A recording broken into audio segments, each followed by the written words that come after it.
And good evening, and welcome to this edition of the VS Versus on this Monday. Well, actually, more like Tuesday, October 1st, 2024. And we're in the month of October, ready to go with episode number 5 of Versus. Yes, the show that pits two things against each other, and then you decide which one reigns supreme in the voting at the end of the program. There will be a poll where you can cast your vote. So please do watch the whole entire show and be able to cast a vote based on just the history of everything. Tonight, we pit two sub sandwich shops. That's right. We've looked at soda. We've looked at burgers, pizza, donuts, all the stuff that we that would add weight to our big stomachs there. But we love those foods so much. Tonight, we look at the sub sandwich. And the two shops that we're going to be looking at are Jersey Mike's versus Jimmy John's. And we'll begin with Jersey Mike's when we come back right after this.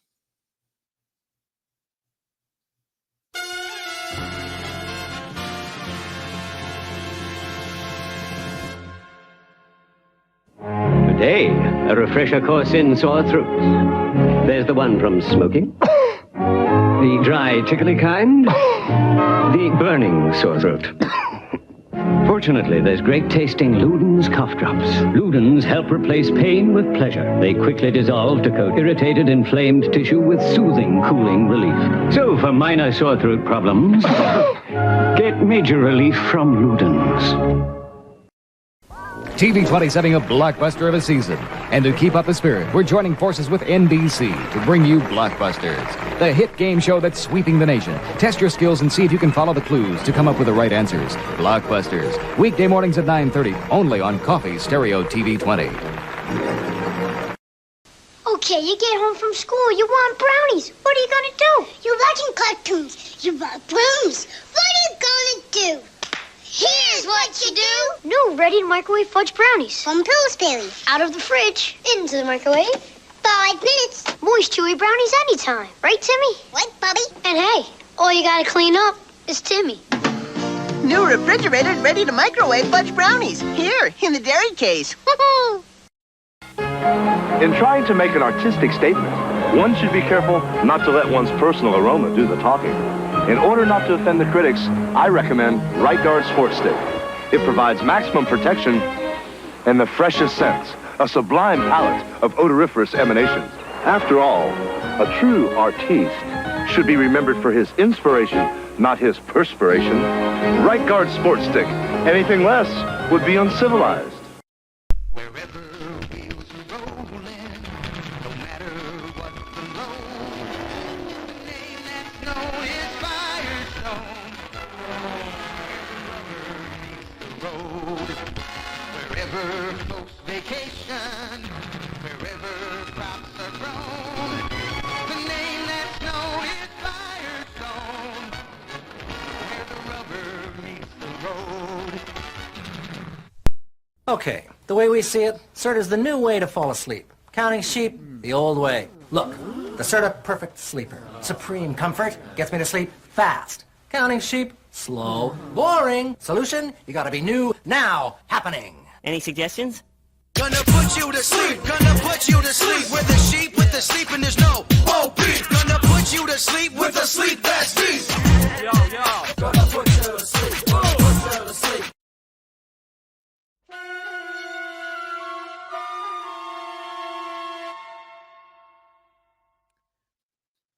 Jersey Mike's. In 1971, at age 14, Peter Cancro of Point Pleasant Beach, New Jersey, took part-time jobs at Mike's Submarines, a neighborhood sandwich shop in the adjacent borough of Point Pleasant at 1009 Trenton Avenue. Well, the eatery, founded in 1956, was only a few blocks west of Point Pleasant Beach High School, and then on its third owner, originally named Mike's Giant Submarine Shop, after its original owner, Michael Ingravallo, who was with his wife, Marie. They owned several locations in New Jersey and Florida as part of her family's business. Marie's father, Jimmie Lepore, immigrated from Caserta, Italy in 1922 and opened his first submarine shop on Tremont Avenue in the Bronx. After his family moved to New Jersey, they began expanding their business, eventually opening and leasing 13 sub shops up and down the New Jersey coast. By 1979, the family had sold all but 2. And when the Point Pleasant shop went up for sale again in 1975, Cancro's mother suggested he buy it. With help from a high school football coach, who was also a banker, Cancro, then 17 and a high school senior, pulled together $125,000 in 3 days. Today, Cancro is the CEO and owner of the company. He began franchising the restaurant in 1987, and by 2014, it had 750 locations, with an additional 650 in some stage of development. In 2015, 197 new locations opened, and the total number of Jersey Mike's locations exceeded 1,000. Now, Jersey Mike's locations are gaining a larger presence on the West Coast, particularly Southern California, though the original Jersey Mike's location on Trenton Avenue is still used as a training center for the company. In January of 2024, the company announced a major expansion into Canada with Redberry Restaurants, a large Canadian restaurant operator. In what would be the first major international expansion, the goal was for 300 restaurants over 10 years. Like the original 1956 Mike's store, each Jersey Mike's Subs restaurant serves submarine sandwiches, which are made to order, slicing the meats and cheeses as needed. Ordering a sandwich Mike's way tops it with sliced onions, shredded lettuce, tomatoes, oregano, salt, and a mixture of red wine vinegar and olive oil. There is also a signature cherry pepper relish. Some Jersey Mike's locations also serve various breakfast sandwiches during the morning hours, including sandwiches made with pork roll, a New Jersey product. And beginning in September of 2022, Jersey Mike's featured actor Danny DeVito, who grew up a few miles away from the original Jersey Mike's, in a series of radio and television commercials.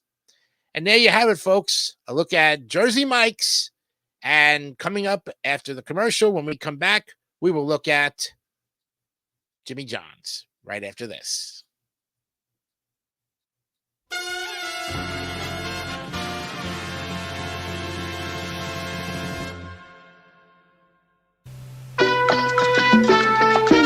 Twizzlers make me very happy. I love the way they taste so chewy. Twizzlers make me very happy. We love the way they taste so fruity, so chewy, so happy and oh so juicy. Twizzlers make me very happy. Twizzlers make your mouth so very happy. Oh, so happy. Well, I've heard of all fantastic things on this earth, but this, joke is wild. That's the Massachusetts State Lottery. This is the most unbelievable story that you probably ever heard in your life. Did you ever hear of a place where you could put down $1 and they'll give you $2,500? And instantly, that's the maximum prize. Instant, $2,500.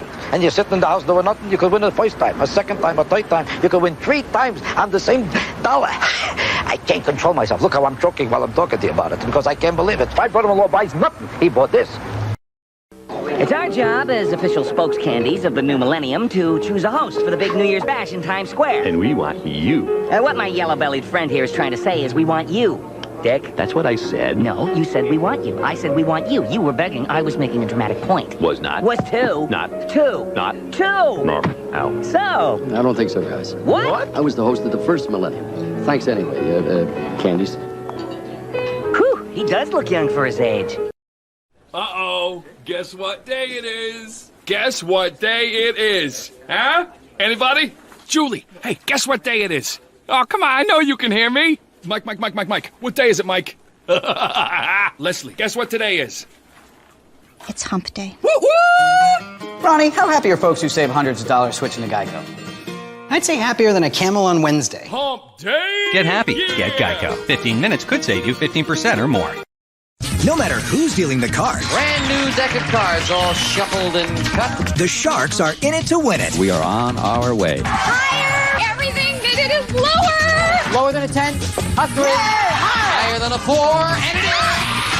Higher than the 2, the 3! I'm absolutely speechless. I gotta go all the way! Yahoo! Welcome to Card Sharks. Card Sharks, Card Sharks. Card Sharks, today at 4:30 on Buzzer. Your soap is ugh, and your body wash is a synthetic detergent. But you're not a dish. You're a man. Switch to Dr. Squatch Natural Soap for men who build things. Open pickle jars on the first try. Slay dragons. And let their daughters braid their hair. Men who like to feel good and smell.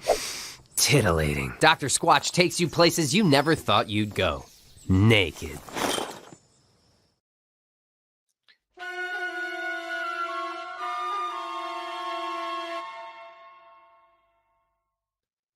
All right, it's time now for Jimmy John's. As you can see, Jimmy John's is owned by Jimmy John Leotoud, and he graduated second to last in his class at Elgin Academy in 1982.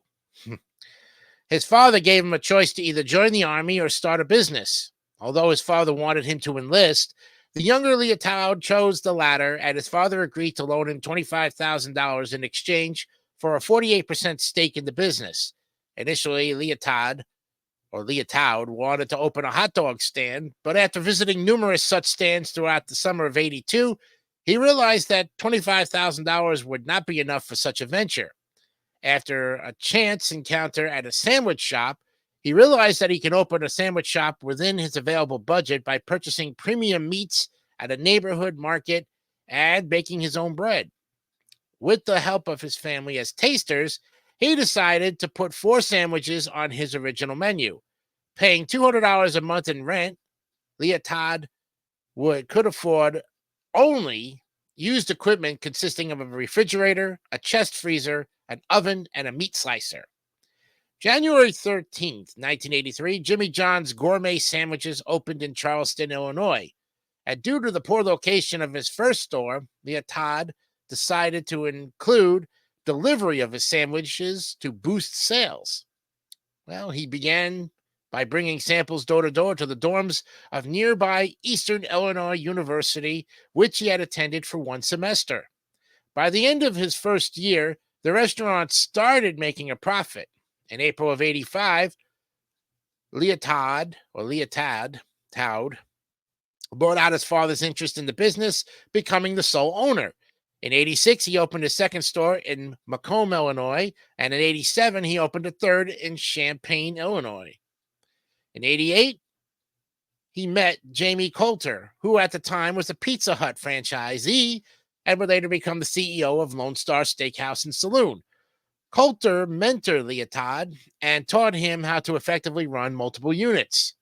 Leotoud continued opening more stores and developed a prototype before beginning franchising in 1994.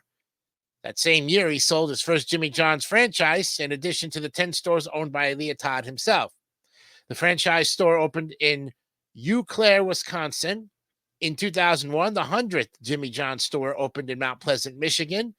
By 2002, the company had about 200 stores, 10% of which were corporate stores that Leotoud oversaw himself.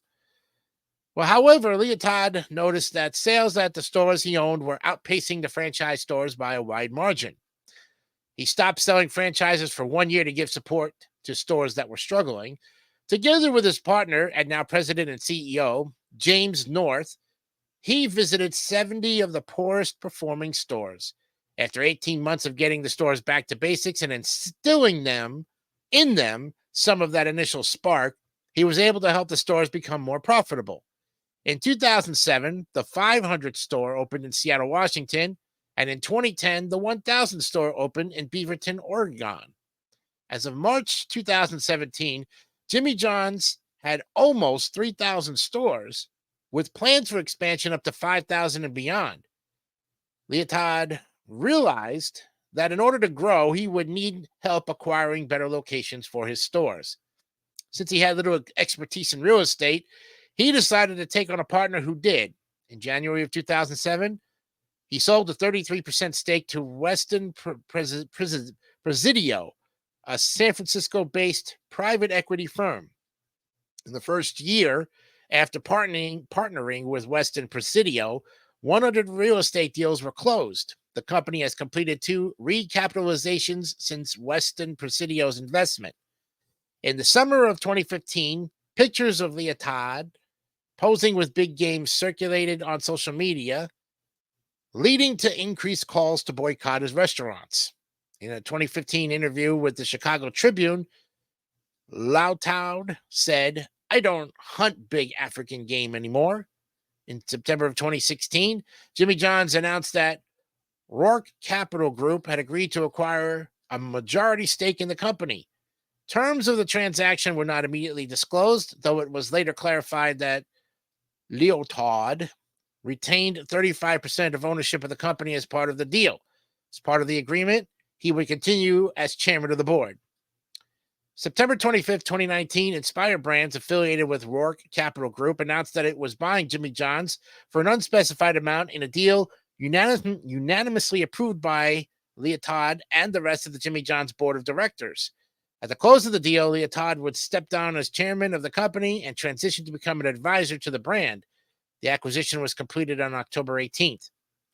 In 2010, when the industrial workers of the world attempted to unionize 10 Minneapolis locations, the New York Times called the effort one of the few efforts to organize fast food workers in American history. In July of 2007, the United States Court of Appeals for the Eighth Circuit found that the National Labor Relations Act did not protect Jimmy John's employees from being fired for exhibiting legally disloyal conduct by attacking the company's product to oppose a franchisee's sick leave policy. In 2014 of October, it was revealed that employees at Jimmy John's, including sandwich makers and delivery drivers, were required to sign non-compete agreements as a condition of employment. The agreement restricted the employee from working for a competitor for 2 years, where a competitor was defined as a business that derives more than 10% of its revenue from selling sandwiches and is located within 3 miles of any Jimmy John's. Additionally, the employee could not work for another Jimmy John's franchise for a year. Jimmy John's has since settled related lawsuits filed by the attorneys general of New York and Illinois. In statements, the company clarified that it had taken steps to remove non-compete agreements from their new hire paperwork long before they were contacted by the attorneys general.